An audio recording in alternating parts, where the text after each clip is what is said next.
How's it going, everybody? Today's video, we're going to talk about how to install the flex plate on the axle binding from 22 Designs. So this little plastic piece right here is the flex plate. It's got these three parts down here that go along with the slick pin. We'll show you that in a second. And the first thing I want you guys to check out is this little triangular piece here. So on this side of the triangle, there is no groove. On this side of the triangle, there's a little bit of a groove, and that's going to be super important as we get into this process. So what we're going to do is come over to our binding. The first thing I like to do is there's this little metal piece right here. I like to try to kind of angle it up a little bit if possible, just a little bit. And what we're going to do is we're going to start the plastic over to the right side of the toe piece, and that lines up the groove, and we're going to be putting the groove into this side. So we got to kind of swoop it in like this.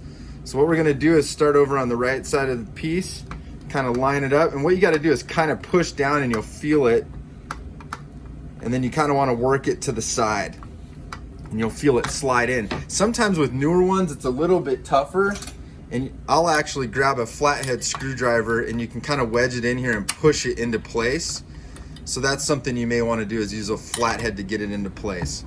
Then you can either push it down with your fingers, or oftentimes I'll take a rubber mallet and just give it a nice tap into place.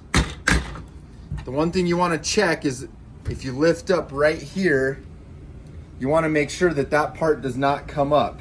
If that part comes up, then you have not successfully gotten the triangle groove into that metal piece that we were talking about. So this all looks good. From the side, you'll be able to see these three holes, and you can actually see the rubber's kind of showing a little bit of, it's not quite in there all the way. So a lot of times what I'll do is use a punch or something similar, and I can kind of work these pieces so that I can then get the slick pin in. And you can check out the slick pin video to know how to put the slick pin in and how to adjust it and what that does. So that's how you put the axle flex plate in the 22 Designs binding axle. Thanks for checking the video out.